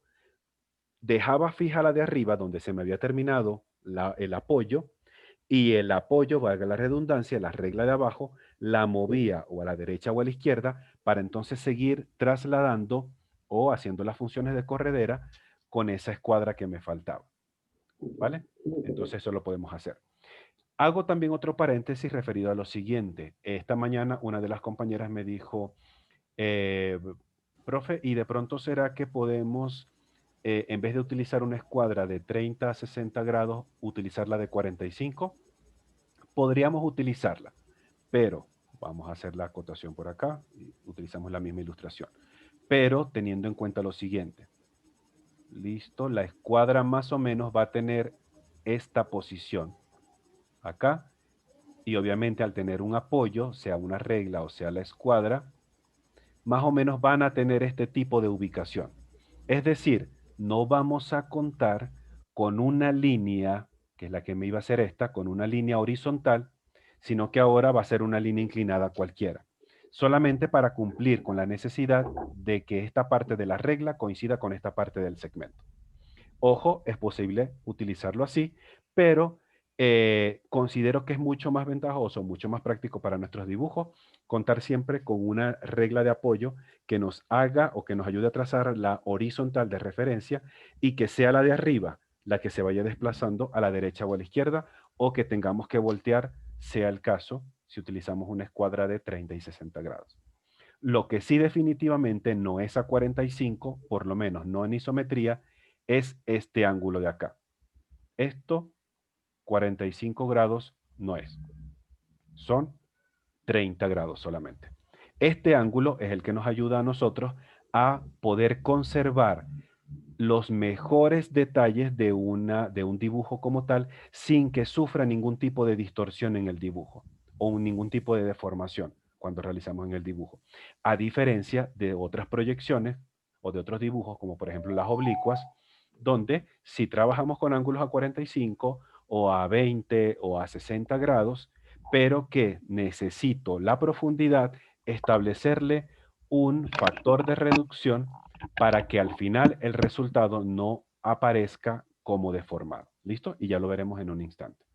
Profe, una pregunta. Disculpe Adelante. interrumpir. O sea, en el plano isométrico siempre tiene que quedar a 30 grados para que sea isométrico. Ya Exactamente. si hablamos digamos, de una proyección oblicua, ya deja de ser isométrico, sino ya es pues Sí, oblicuo, porque oblicuo maneja otros ángulos distintos a la isométrica. ok, profe. Esa sí siempre había tenido esa duda. Exactamente, así es. Gracias, profe. Para servirte Profe, siempre. qué pena interrumpir. Tranquilo, dale. En el módulo anterior el profesor nos pidió pues la tabla. Entonces nosotros pues ya tenemos la tabla. Si el profesor desea o tiene algún trabajo con la tabla, ya la mayoría la tenemos. ¿Vale? Ok, les puede servir porque en muchos de los ejercicios que vamos a ver de ahorita en adelante, vamos a tener que trabajar con bastante paralelismo, haciendo de pronto isometrías o proyecciones en oblicua. Entonces le puede servir esa tablita de la cual me estás comentando, Dani. Sí, profe, es que esa creo que la tenemos casi todos y pues esa ya trae la paralela y todo, entonces pues facilita muchísimo más el trabajo. Mejor todavía. ¿Listo? Siempre y Profe, cuando, ojo, teniendo, ya te doy la palabra nuevamente, Dani, teniendo siempre la previsión de que si esta es nuestra tablita y tiene, imaginemos que mi lapicero es no sé si logra ver claramente, si mi lapicero es la regla, como si fuera las veces de la regla T, tener siempre el detalle, aquí se ve mejor, teniendo siempre el detalle que esta línea que me va a dar la horizontal no se nos vaya a mover mucho, no se nos vaya a descuadrar y el dibujo no nos vaya a quedar bien. ¿Listo? Porque a veces eso puede pasar. Dani, ¿vas a complementar algo? Te doy la palabra. Dos cositas. Si lo que acabo de decir es verdad, profe, porque pensé que me habían vendido una tabla mala y era el ajustar las cuerdas, ¿no? Y eso ya me daba la paralela. Bueno, y otra cuestión con el dibujo, he visto en AutoCAD que aquí, pues, aquí hay la Y, perdón, le rayo. Ajá. Muchas veces aquí está la X, como aquí está la Z, pero a veces está la Z y aquí la X. Estos dos de aquí abajo no importan en qué posición, pero sí la Y, ¿cierto? Sí. Normalmente los ejes, casi siempre, aquellos que trabajan con esto, lo colocan más que todo desde un punto de vista, digámoslo así, de la enseñanza, desde el punto de vista didáctico. ¿Listo? No es que propiamente el eje X tenga que estar a la derecha, el eje Y hacia arriba o el eje Z hacia atrás, no necesariamente, porque habrán dibujos o habrán otras partes. Por ejemplo, cuando nosotros estudiamos el sistema cartesiano, cuando tenemos el eje X y Y, ¿listo? Cuando nosotros tenemos ese tipo de sistema cartesiano que tenemos acá, uy, qué mala horizontal, tampoco quedó muy bueno, el eje X y el eje Y, en el caso de que queramos representar el eje Z, casi siempre, no siempre, casi siempre, el eje Z lo ponemos para acá. A veces hay otras personas que, por el contrario, intentan dibujar el eje X y Y, que es como para indicar el piso, de esta manera. X acá, Y acá, y el Z hacia arriba. Como para indicar obviamente la elevación o la altura, o si fuese negativo, hacia abajo, como la depresión o la profundidad. ¿Listo? Normalmente no es que haya alguna especie de regla como tal para eso, sino se ve más que todo desde el punto de vista didáctico. ¿Cómo lo puedo enseñar que sea más fácil la asociación de esos tres ejes en cuanto a algo específico, alguna temática específica? ¿Listo? Yo le intenté colocar en esta posición. Primero, intenté mantener esta misma concordancia en lo que es toda la guía de estudio como tal, de todas las sesiones que tengan que ver con ejes. Y además, intenté colocar estos mismos colores cuando ustedes van a estudiar lo que es el programa de AutoCAD, porque AutoCAD también utiliza los mismos colores para representar eje X, eje Y y eje Z, y pues para que nos ayude también un poquito en ese caso, ¿vale? Simplemente como desde el punto de vista más pedagógico. Con mucho gusto, Dani. Pregunta Camilo por acá. Profe, ¿la proyección militar utiliza grados de 30, 60, 45? La proyección militar, Camilo, utiliza, eso los utiliza también, pero podemos encontrar bibliografía diversa por internet que parece que no hubiese como un estándar específico del ángulo de inclinación para lo que es la profundidad. Algunos autores utilizan 60, otros autores utilizan como 62, otros 65, otros utilizan 20 grados. Es decir, no hay, por lo menos hasta ahorita, de todo lo que he investigado por internet, no hay como algo exacto que nos diga la militar es exactamente esto. ¿Listo? Sí sabemos que la militar está dentro de las proyecciones oblicuas y eso ya por lo menos lo que sí tenemos que tener en cuenta es que como proyección oblicua, que es una militar, es una proyección oblicua, tenemos una cara que es ortogonal a nosotros, es decir, como si tuviésemos una vivienda, la vista en fachada, para verlo más claramente, la vista de una vivienda. Y luego, borremos mejor porque no me gustó para nada esto. ¿Listo? Una vivienda como tal, una vista en fachada. Y luego la profundidad es la que va cambiando para nosotros poder realizar estas representaciones. ¿Listo? Todas esas, la caballera, la gabinete, la militar, comparten esa misma, digamos, característica donde hay una cara que casi siempre está de frente a nosotros y es la profundidad la que va a ir cambiando. Tatiana, ¿ibas a comentar algo? Te doy la palabra. Pero pues sí, es que estoy mirando acá el ejercicio 5 y obviamente, pues a ver o sea, si este ejercicio se puede obviamente hacer practicar en clase, pues mañana o algo así, o toca hacerlo así. Estoy intentando que nos rinda el tiempo para empezar a ver algo de eso y mostrarlo. No es complejo, honestamente no es complejo, pero sí necesitamos obviamente guardar siempre paralelismo entre las líneas, ¿vale? En el caso de que no nos alcance el tiempo de la jornada de hoy, que ya nos quedan unos 12, 13 minuticos, terminamos de complementarlo. ¿Cómo es el proceso de dibujo para el día de mañana? ¿Vale? Gracias. Listo, sí. con mucho gusto, Tatiana. Entonces, pues en este caso de una proyección oblicua, como ya hemos comentado, hay una cara que es literalmente paralela a nosotros como observador y son las profundidades las que van a ir con una inclinación determinada, dependiendo del tipo de proyección. Para nuestros ejercicios, al hablar de proyecciones oblicuas, vamos a considerar que esta línea de inclinación está a 45 grados.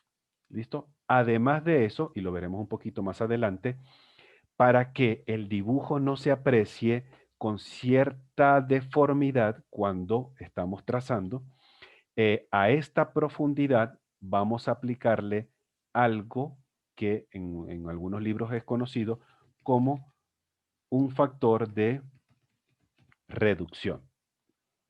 ¿Listo? Este factor de reducción es simplemente como un número que se va a multiplicar por la longitud de lo que pueda medir la profundidad y esa es la medida que luego nosotros vamos a trasladar al papel. Este tipo o este elemento de factor de reducción, como decíamos, es el que nos va a ayudar a que las proyecciones oblicuas no se aprecien deformes, porque a veces cuando dejamos las mismas longitudes, el mismo efecto de la perspectiva hace que a lo mejor en vez de estar observando un cubo en proyección oblicua, pareciera que estuviera observando como una especie de paralelepípedo, no sé, algo así. Entonces, para evitar ese tipo de situaciones en el dibujo, aplicamos un factor de reducción. ¿Listo? No es nada del otro mundo y ya lo vamos a ver que nos alcance Dios mediante el tiempo. ¿Listo? Haciendo el mismo ejercicio que estuvimos revisando con la isometría, en este caso podemos siempre identificar los contornos o las aristas del objeto que son paralelos a los ejes correspondientes. Este paralelo a este, que a su vez pertenece al eje Z. Tenemos de pronto el siguiente, esta paralela a esta, que corresponde en este caso a nuestro eje X, y esta paralela a esta, que nos va a ayudar a nosotros con nuestro eje Y. Siempre es importante, antes de iniciar cualquier dibujo, empezar a identificar cuáles líneas van a ser paralelas a otras, ¿vale? Para que así estemos literalmente claros de cómo va a ser el manejo de las escuadras, qué línea debe ser paralela a cuál eje, y que el resultado final nos quede siempre de la mejor manera. En este caso, repetimos una vez más, al tener una línea horizontal de referencia y la línea que nos hace la profundidad, esta inclinación es de 45 grados, ¿vale? Es decir, podemos utilizar la escuadra literalmente de 45 grados para este tipo de representaciones. Bien. Hasta ahora, ¿alguna otra duda, pregunta, comentario hasta este momento? No, profe.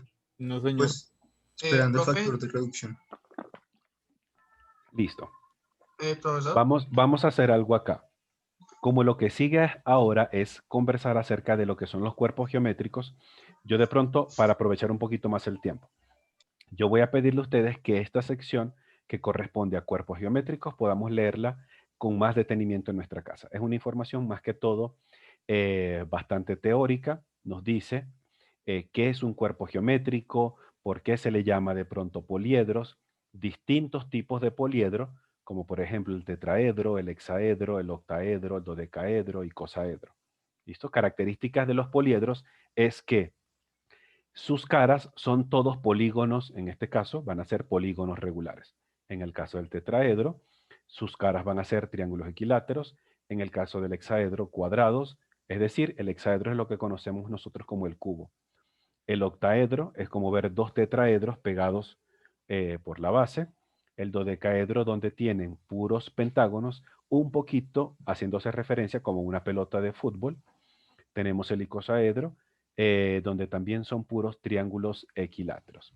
Luego vamos a encontrar la parte de los prismas, cuya característica principal es que cuentan con dos bases, suelen ser paralelas una con la otra. Y la base inferior y la base superior suele ser un polígono regular, un triángulo, un cuadrado, un pentágono, un hexágono, un octágono.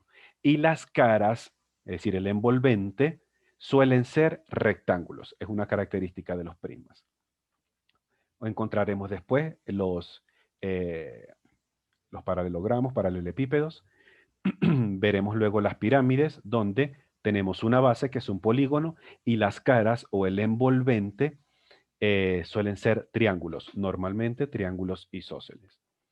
Luego vamos a encontrar los cuerpos redondos, que normalmente tenemos tres: cilindro, cono y esfera. Veremos luego los elementos constitutivos de los cuerpos geométricos, así como nos pasaba con las figuras planas, que tenemos lados, perímetros, vértices, diagonales. Con los cuerpos geométricos también tenemos ciertos elementos constitutivos. Tenemos también vértices. Ya no tenemos lados propiamente, sino que tenemos aristas. En el caso de figuras o elementos circulares tenemos centros. Podemos encontrar áreas de lo que son las caras, que nos hacen esos elementos tridimensionales. Podemos encontrar volúmenes, como es la masa o el relleno interior de cada uno de los sólidos, ¿vale? Entonces, voy a pedir que revisemos con más detenimiento esta parte de lo que son los poliedros. Y llegamos a esta. Literalmente es como una parte bastante práctica, muy ilustrativa, muy paso a paso, de cómo podemos dibujar sólidos geométricos. A veces en algunos casos puede que sea un poco complejo intentar dibujar algo. Honestamente, considero que no lo es. Es bastante sencillo, pero sí hay que tener las nociones claras, trabajar con los instrumentos correctos para que el resultado nos dé realmente lo que debemos tener. Hay una recomendación inicial que vamos a poder leer acá. Siempre analicemos los objetos qué es lo que tenemos que dibujar, qué información nos dan, qué información de pronto no nos dan explícitamente y tenemos que hallarla o deducirla por nuestra cuenta. Buscar siempre la manera más rápida de realizar el dibujo, hacerlo de la manera más fácil posible y que obviamente para nosotros nos genere mayor seguridad. Obviamente, al considerar mayor seguridad en nuestros dibujos, vamos a poder sentir que lo que estamos haciendo está bien. En este caso, se nos muestra una ilustración de cómo poder dibujar una perspectiva isométrica o una isometría. Como decíamos hace ratico, lo inicial es poder comenzar a dibujar una línea de referencia horizontal. Puede ser la que ustedes consigan con su tablita de dibujo y esa paralela horizontal. Y en función a esta, trazamos el primer eje vertical a 90 grados con la anterior y luego dos líneas, una a cada lado a 30 grados también con respecto a la horizontal. Esos van a ser para nosotros nuestros ejes de referencia. Este primer eje, este segundo eje y este tercer eje. Estos tres, como decíamos ahorita, van a ser la referencia nuestra para dibujar una isometría. Sugerencia, utilizar la escuadra de 30 a 60 grados para hacer las líneas a 30 grados correspondientemente y utilizar o una escuadra 45 o una línea horizontal o una paralela horizontal que nos ayude a nosotros a mantener el dibujo estable y las escuadras también estables, que no se nos vayan a mover ni nada, porque entonces vamos a empezar a descuidar el paralelismo. Una vez que hayamos dibujado estos tres ejes de referencia, podemos hacer el mismo ejercicio que realizamos hace rato con nuestros tres compañeros, es decir, de un dibujo, empezar a identificar los contornos, cuáles son paralelos a cuáles ejes específicos, qué línea es paralelo a X, qué línea es paralelo a Y, qué línea es paralela a Z. Cuando ya nosotros tengamos eso con bastante claridad, estoy seguro que el resultado va a ser muchísimo más sencillo. Luego, vamos a apagar aquí un segundo, perfecto. Empezamos dibujando cada una de las caras. Lo ideal es ir cara por cara.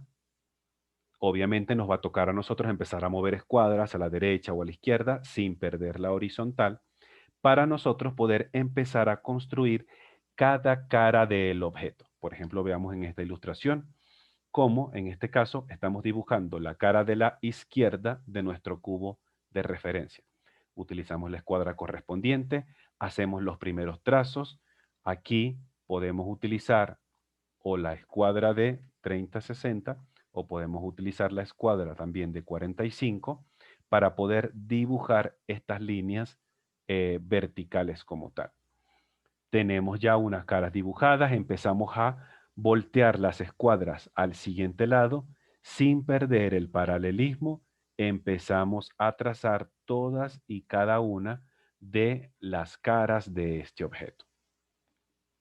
Seguimos acá, una vez que tengamos, en este caso, como la figura es muy sencilla, es un cubo, una vez que ya tengamos las dos caras verticales ya construidas, entonces simplemente lo que nos toca es empezar a cerrar la figura como si fuera la tapa de ese cubo, utilizando nuevamente las escuadras. Lo más seguro es que cuando empecemos a dibujar ya los elementos más hacia arriba o las tapas de estos volúmenes, lo más seguro es que estas escuadras vamos a tener que moverlas un poco hacia arriba.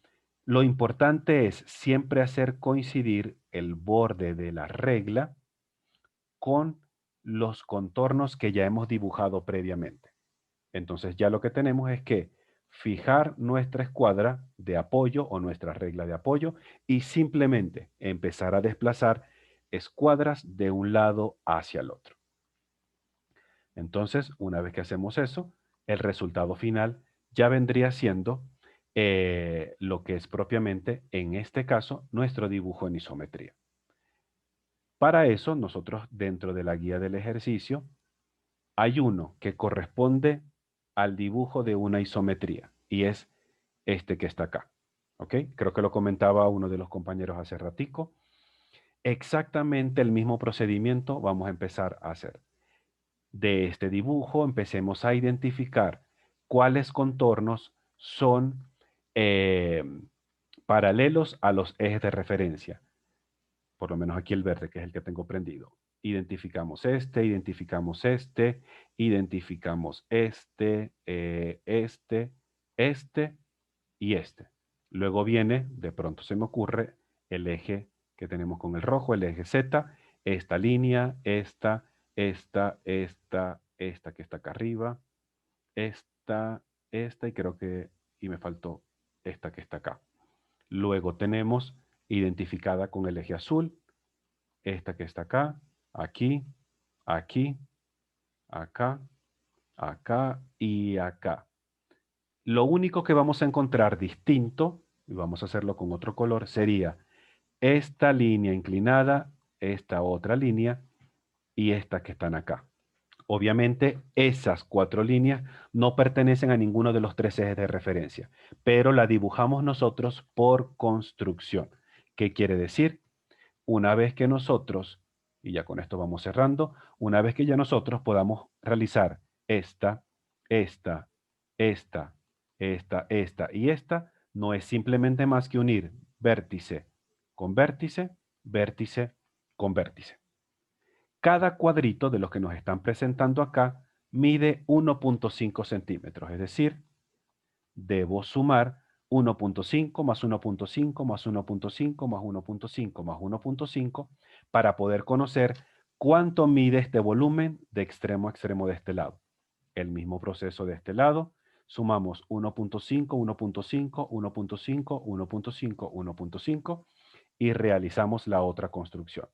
En estos casos mide 3, 6, 7.5 centímetros de este lado, 3 y 3 son 6 más 1,5, 7.5 centímetros también del otro lado.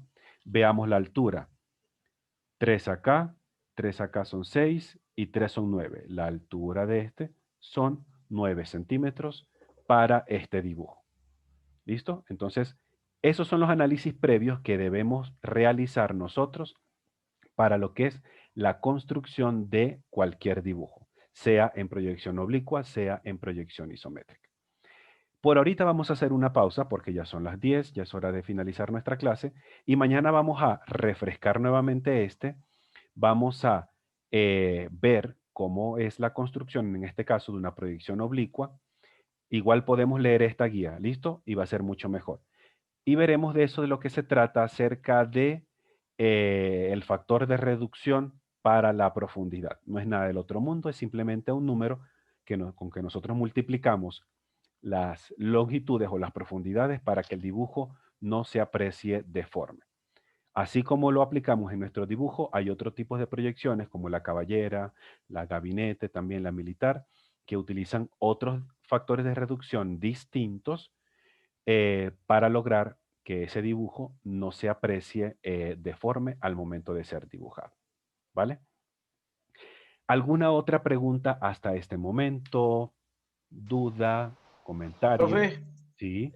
Digamos lo que explicó ayer de los pentágonos, hexágonos, todo. Y esto de hoy, hacemos los ejercicios en hojas tamaño carta y eso. Sí, y hasta lo mismo ahorita todo cabe tamaño carta. Y lo mismo se los enviamos al link en la plataforma, correcto. La plataforma. Exactamente, en el enlace correspondiente. ¿Y el plazo máximo para hacer eso? No, pues vamos a hacerlo durante En el esta transcurso. semana. Obviamente no agarrar muchos días porque acuérdense que ya hoy estamos a martes y ya este viernes próximo tenemos nuestro primer ejercicio. Evaluación. Exactamente. Listo, ¿Ok? Para aquellos que de pronto no hayan subido ejercicios a la plataforma, una recomendación que hicimos ayer, para cada sesión solamente subamos un único archivo PDF. Es decir, son varios los ejercicios, si son 3, si son 4, si son 2, sumemos o juntemos todo eso en un único PDF. ¿Listo? Porque ahorita los internet ha estado fatal. La plataforma también de la universidad a veces llega un momento en que, como hay tantos profesores y estudiantes trabajando, se colapsa y es más complicado bajar de pronto 4 archivos de una sola hoja a bajar un solo archivo de 4 hojas. ¿Listo? porque a veces hasta que no termine uno, no comienza otro, y me vuelve más lento el proceso de corrección de sus ejercicios. Entonces, simplemente un único archivo, y ahí es PDF, y ahí están todo lo que vayamos a mostrar para la corrección. ¿Vale? ¿Algún otro comentario hasta este momento? Profesor, ¿el ejercicio de hoy, hasta qué hora se puede subir mañana? No tiene fecha ahorita de tope. La idea es Bueno. poderlo trabajar prontamente porque, eso sí, vamos a considerar mucho. Primero, paralelismo entre las rectas, entre las líneas que dibujemos. Precisión entre los dibujos, es decir, que si las líneas tienen que terminar punta con punta, que terminen punta con punta, no que terminen ni así, ni que terminen separadas.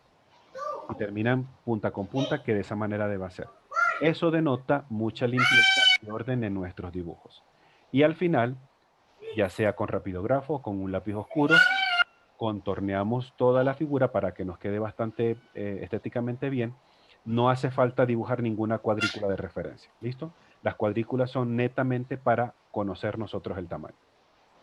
¿Qué lápiz, qué rapidógrafo? Para la construcción, cualquier lápiz de punta clarita, podría ser algún H o F de pronto, o un HB que no lo afinquen tanto. Para delimitar la figura, si es con lápiz, algún 2B, 3B o algún B. O si es rapidógrafo, puede ser alguna punta 4 o punta 8. No hay problema por eso. La idea es que podamos encontrar diferencia entre dibujo finalizado y la construcción, las líneas de referencia. Gracias, profesor. ¿Listo? Perfecto. Si Profe. no es algo más, ¿alguien más dijo, profe? Sí, profe, una pregunta. Rápidamente. Los ejes Y, Z y X, ¿hay que hacerlos a color? No, no hace falta. Todo lo hacemos blanco y negro. Vale, Si gracias. de pronto para ti te resulta más fácil, puedes hacerlo, pero literalmente no hace falta. Eso es solamente de manera visual para poder identificar. Juan, con esta cerramos. En las dos figuras de hoy, las que tenemos que hacer, hay necesidad de borrar las líneas que uno haga en el transcurso del... No las borramos. No. Solo marcamos con el rapidógrafo la figura. Solo resaltamos el dibujo con o un lápiz oscuro o un rapidógrafo. Ah, bueno, listo. No hay problema. Gracias, ¿Listo? Bien, jóvenes. Ya no me queda más nada que despedir nuestra clase del día de hoy. Nuevamente agradeciendo su participación.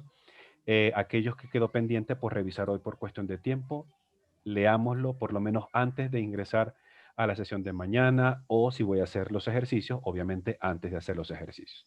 ¿Listo? Dios mediante, nos veremos el día de mañana, miércoles, a la misma hora. Se cuidan muchísimo, una feliz noche y buen provecho para los que vayan a comer. Gracias, profe. Gracias, profe. Profe, chao. Muchas gracias, profe. Una feliz noche para todos. Para servirles. Descansen. Hasta mañana, que descansen.